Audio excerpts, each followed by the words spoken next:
NOPD uses what's called number 2 CS tear gas. On a tear gas continuum, there's CS, CN, and DM. All right, we use CS, which is the weakest form of tear gas. The effects dissipate quicker than CN and DM, correction. And this is the tear gas that we choose to use because it has the least impact and the quickest recovery from its use. So that was used. I have some flyers up here that will give you the specifics on it. You guys are welcome to take one if you want to. All right, so this is the underhanded tossed munition. All right, the next thing we used was a launched tear gas. Again, this is CS, and it's designed to release the tear gas that's contained within this sponge when it impacts on the ground. And so we fired a few of these also. I believe the chief could give you the actual numbers on it, or the captain over SOD. Once our equipment was stolen during the first confrontation, shields were stolen, helmets were stolen, radios were stolen. We used this, which is a paint round, to mark the shields and the helmets and the stuff that was stolen. In the event that we have the opportunity to get it back, this paint is permanent, and it'll let us know that this, in fact, was our equipment that was used on, that was taken on the bridge. Once again, this is the foam that the CS is contained in. You guys are free to pick this up, and once again, you can also take the defense technology list. All right, so the other thing that was done was we deployed 2 of the Stinger smokeless powder rubber balls. So the smokeless powder rubber ball is not a rubber bullet. It's a rubber ball. To give you an example, we don't currently have this. I got this from a different parish. This would be a rubber bullet.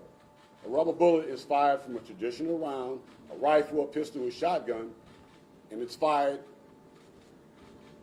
by specific means. It is just like a regular round. Some rubber bullets are actually metal bullets encased in rubber. We do not use this. We don't have this. And I've been on the police department for almost 30 years. We've never had this. So there's a difference, and facts do matter. So this is what we deployed, which is a rubber ball. All right? The effective range of the rubber ball is from 15 feet to 50 feet.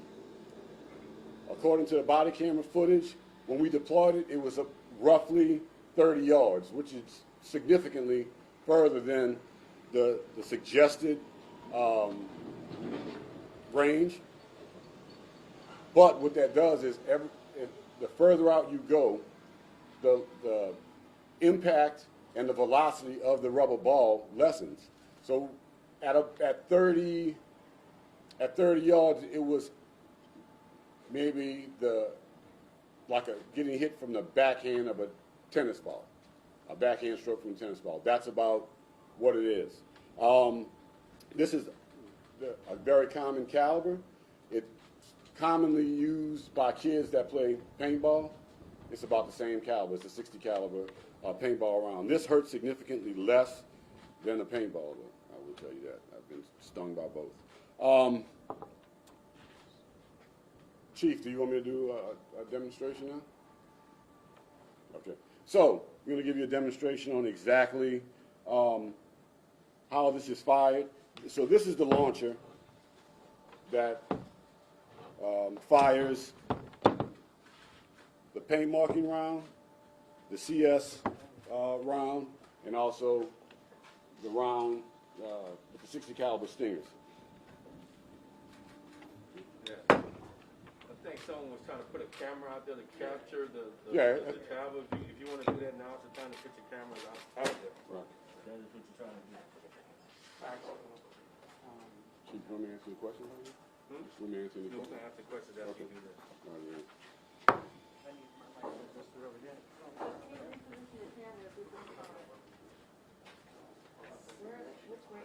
They're going to shoot towards that can. You want to reposition? Just as a FYI, I'm going to stand in between the 2 orange cones. And I think think I can. Oh, you're gonna be between the orange cones? Yes. Is it okay if I move out? Yes. Maybe to the side, you mean? Sorry, I was keeping it Todd with 2 T's or 1 T, just so we get that right. 2 D's. 2 R's, 2 L's, like the clerk.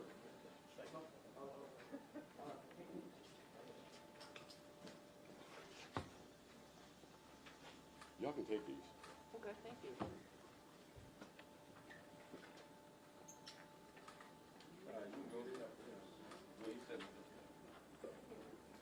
He wouldn't even feel it.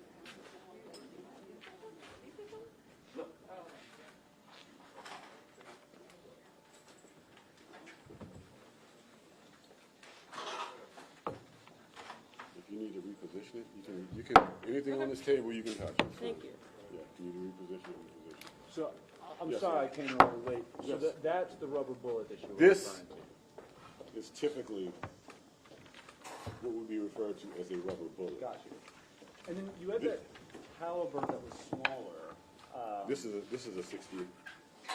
It's roughly a 60. It's like 50 and some change. Got you. You can do the weight on it. And so those required, and these as well? Yeah, well, this is a marking round. So when our equipment was stolen, Okay. you just use this to mark the equipment that was stolen. Because later on, if you get somebody with the paint and so you can take. So we're gonna answer questions after you do this demonstration. We're gonna come back and answer questions and give paperwork, flyers to everyone.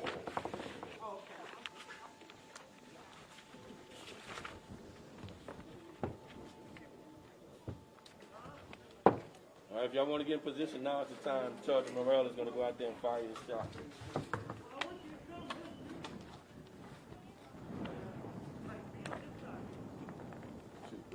Good, good, good. I'm staying right here.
What's your term?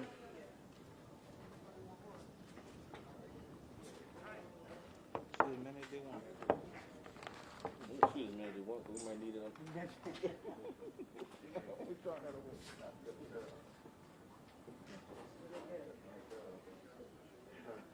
Right?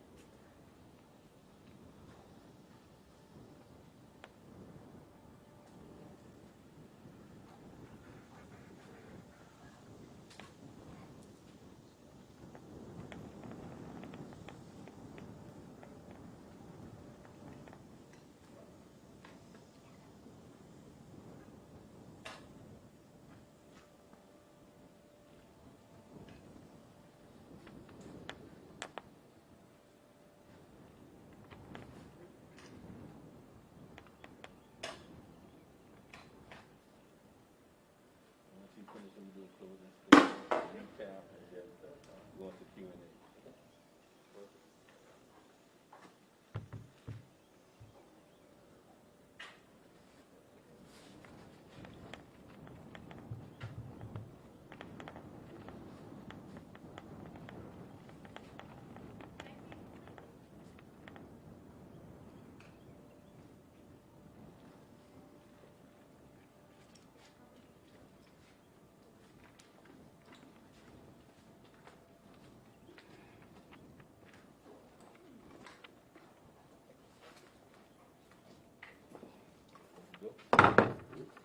y'all want to come back up, we'll do a recap, and then we'll transition into Q&A. I just stand behind you with this so they don't have to move their mic.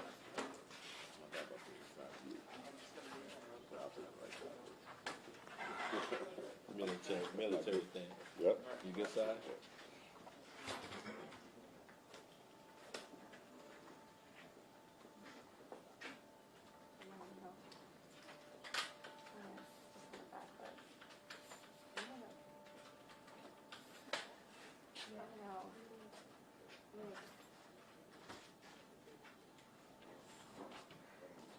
Just gonna wait a few minutes, let everyone get together, get set, and we will continue.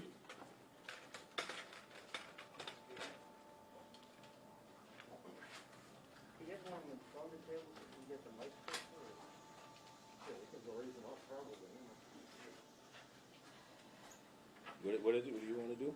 Maybe raise the mic up a little bit so we can hear you better.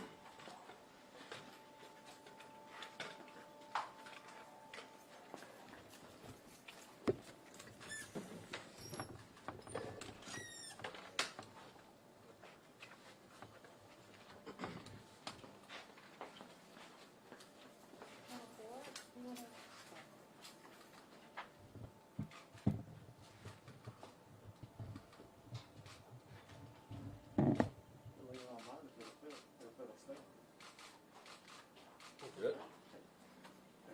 All right. I'm gonna just attach it to the bag, just don't throw it in the bag. No problemo. It's All right. So as I said from the beginning, this is all about an educational opportunity for our citizens to understand what it is that we're doing and how we're doing things here within the New Orleans Police Department. As you will see over the next few weeks, we would like to use more opportunities such as this to educate our community what their police department has and what we are doing and how we are standing in front of all of the negativity that you may see across the country with regards to the demands for reform. We have been leading reform for the last 7 years, and we will continue to do so. As Sergeant Morrell explained, and I hope that you really reiterate this to our public, this canister is rolled. It is not tossed. It is not launched. It is rolled. This gas that we're using, C2, it is the lowest level of the three that he explained. And we use rubber balls, not rubber bullets. And it only has a range up to 50 feet. So this is used as a last resort. And as I said last week, there was a confrontation. And there were some individuals, again, some, not all, many of our protesters were peaceful, but you had the agitators in the front. And as I said last week, do not take the bait, and that is exactly what they went out there to push their bait, and they pushed this crowd. And as we release more video, we're going to educate you more as to what actually transpired. But again, this is the last resort. Our first priority is safety for everyone. And it started with a dialogue. And unfortunately, they had those few that chose to escalate it to the next level. So at this time, I take questions. Ken? Kimberly? Yes, you had mentioned during the demonstration that some of your equipment was stolen. Yes. During this clash. If you could kind of go into that. You would be able to see it more on the footage, but yes, apparently during this clash, some of our shields and helmets, well, I'm not sure, helmets, body-worn cameras was taken.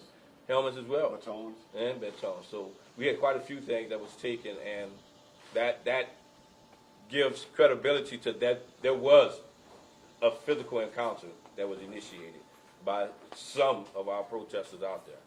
You know? If necessary, will the NOPD be using rubber bullets in the future, rubber balls, in the future? We are only using as necessary. This is a tool that is needed at some point in time. We have not used this in years, but it is a tool to have if necessary. We don't ever want to have to escalate to using that or tear gas. But at some point in time, we have to restore law and order. We're doing our best to do it through a dialogue first and do it peacefully as best as possible. And how rarely are they used? The situation would dictate when and if they would be used. BSU? Yeah, regardless of the strength of We heard from the ACLU of Louisiana. We've heard from Tulane's First Amendment Law Clinic. We've heard from people who say the bigger problem is that they were used without permission, as you said yesterday. Yes.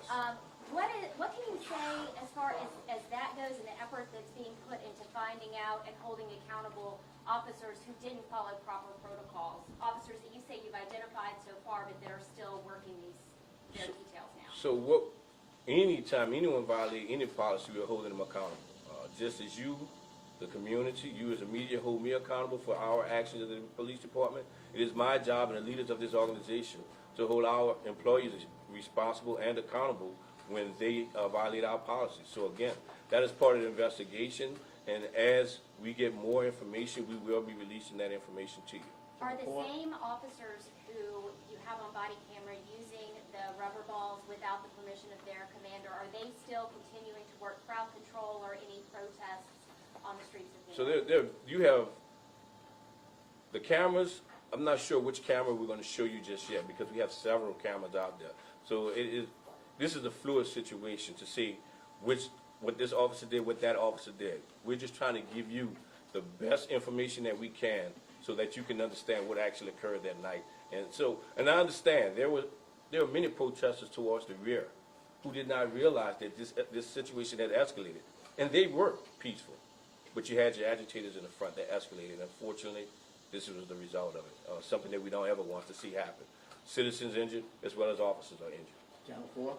Do officers with SOD, do they drill on this regularly, and is there any certification, and if so, how often does that happen? So I'll let Sergeant Morrell speak to that, but I can tell you this. Everything that you're seeing before you, they feel it too, so they can have an understanding as to what a citizen would feel when going through this. You want to talk a little bit about the training? Yeah, so every SWAT officer goes through what's called a basic SWAT school, which is 4 weeks long.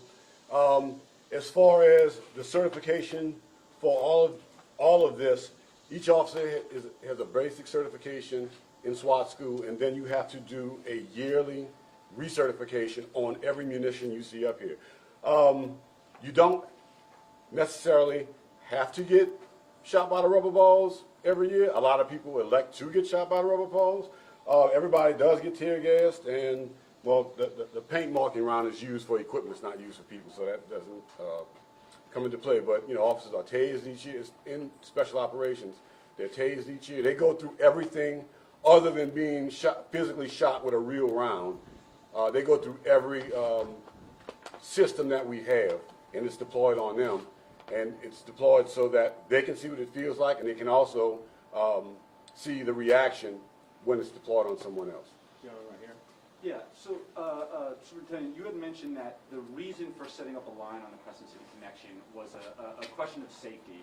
So I wanted to ask, what actual danger did it pose letting the protest continue over the bridge and back? And in retrospect, did that danger, you know, outweigh the risks that throwing tear gas into the crowd posed? I still stand firm on it was safety first. At the end of the day, it's safety. At the beginning of the day, it's safety first. And the concerns that I have is, one, we escorting a large group of people over the bridge, not knowing what everyone's intent is, not knowing, and we heard the chatter with regards to people wanting to go to Jefferson Parish. I think that's immoral, unethical for us to escort a protest to another jurisdiction, one. Another thing is, let's think about our West Bank New Orleanians. If there was an emergency in Algiers, we had no way to respond to it besides the resources that was already there, because ambulance, fire, police department, we cannot get to the West Bank because the bridge was blocked. There weren't 2 lanes of traffic open on the parallel bridge? On what parallel bridge? You talking about the HOV? Yeah. It could possibly be so, but still, nevertheless, if you come in, depending on where you're coming from, we have to get off and get down. That delays the response time. So our safety right now is everyone's safety. So New Orleans, our priority is New Orleans police officers' safety as well as New Orleans citizens and visitors. Ramon, anything? One question following up on one from yesterday. Mm-hmm. Can you say Chief John Thomas was at the real-time crime center, and in what way that would have helped his vantage point over what was going on the bridge and holding command over everything? I mean, no matter where Chief John Thomas was, our captains had control of that scene, and that's where it stands. Did the Jefferson Parish Sheriff's Office request to join y'all at the line, or offer their help to join y'all at the line? To my knowledge, no. Not to come into Orleans Parish and and assist to at a line. reinforce your line if needed. We had our line. We were there with us. Troop N, who was staged, who was housed in the French quarters, was there with us because they're right here in New Orleans. But I'm sure anytime I called Sheriff LaPencil, he would assist. But I did not call him. To my knowledge, we were not contacted to say, hey, we'll come up there if you need us. You know? Have you identified what led to the miscommunication that happened that night? Still part of the investigation. Kimberly? I have two questions for you, Chief. Number one, the items that were stolen, do you have any concern about those being used in future protests or? Absolutely. I mean, it was used that night against us. So yes, absolutely, we do have that concern. That's why we're asking, if you have our property, please return it. But again, that adds to the credibility of what we're saying, how this escalated from a peaceful protest to something that it should not have been. Second, I had a follow-up. Okay, your follow-up? Yeah, just follow-up question. Do you have any reaction to calls to defund police departments? What is your reaction to that? Well, first of all, we as a department are working with the bare minimum right now. We as a city have been doing a phenomenal job investing in youth and family services, education, social workers across the city. So we, I think, as the city of New Orleans, have been leading the way with regards to so defunding is taking or redirecting resources from the police agency to another component. And our council and our mayor have been doing a phenomenal job at doing that. So I would hope that we do not have that occur here, but I understand the outcry across the country. Superintendent, are you happy with the amount of evidence you have for your investigation? And do you have maybe a grasp of the timeline before you'll really have a good grasp and an understanding and be able to tell us more? Well, this is still an active investigation, an ongoing investigation, and we still continue to ask if anyone has any further information that can help further this investigation to get it to our fit team. Jennifer? Yes, ma'am. I wanted to follow up on something that Sergeant Morrell said. You said that getting hit with one of the rubber balls was about like getting hit with a tennis ball backhanded. Not from Serena Williams, though, like a regular person. The Tulane First Amendment Law Clinic has pictures that they say were given to them from protesters who say they were hit by the rubber bullets and hurt. They show skin broken, bloody. You can see, a very clear mark. Others have bruises. Certainly more serious of a wound than you would ever get from a tennis ball. Can you speak to that conflict? The only thing I can tell you is I've been shot by these rubber balls, and I had a red mark, but I didn't have anything that was indicative of being shot with. I've been shot with a real gun also, and it was nothing like that. It wasn't that kind of wound. It was a red mark. I've been shot with a paintball round that shoots CO2, and that left a wound that was more indicative of what you saw on TV, in my opinion. Chief, have you seen those pictures that were sent to them? I have seen the picture. That is part of the investigation. We have to look into that. I'm sure, we've asked everyone to give us information that you have. And as I said on yesterday, I'm sure we all can agree that we react differently to things. So, our bodies are different. Our skin is different. So we don't know. That is a part of our team's investigation to determine what happened and how did it happen. Associated Press? Being that it doesn't look like these demonstrations are going to stop. They're continuing to happen across the country. They may happen again here in New Orleans. Are you at all rethinking any use of your tactics or these munitions, or do you feel like this is the best way to handle crowds like this moving forward? So this is part of the best practices across the country, but our first weapon is our voice, a dialogue. That has been success. That has been our success and key to our success thus far for those willing to cooperate, and we're going to continue with that same strategy. I don't see any reason to change at this point in time. Last question? I have a point of clarification. What are those called that shoot out the rubber bullets, and how many officers had those on that front line? You said there were 2 rounds, so I'm curious if there were 2 different launchers or whatever the gun-looking thing that propels the rubber bullets. It's called a launcher. Okay. So what I'm going to say is part of the investigation to determine who and how many officers had a launcher. We're not sure if it's on the front line, but there's a second line that our officers were on as well. Let me be clear with this. Everything that you see before you, only Special Operations Division officers are authorized to use this. That front line consisted of our patrol officers. Special Operations was their backup in the event they broke that line. So do those special operations carry that with them just in case they get the order, or they have to go and It get it? depends. It depends on what is going on, what the situation is at that time. All right, folks, that's last. And just a we're quick gonna- Okay. We're coming out tomorrow with more All stuff. right. I'm gonna let this ride right now. I'm good. Yep. So Okay. thank you again. Thank you. Thank you. And you're welcome. Please take a flyer from each one to describe to you what it's about, especially to show that it is not military tear gas. Thank you.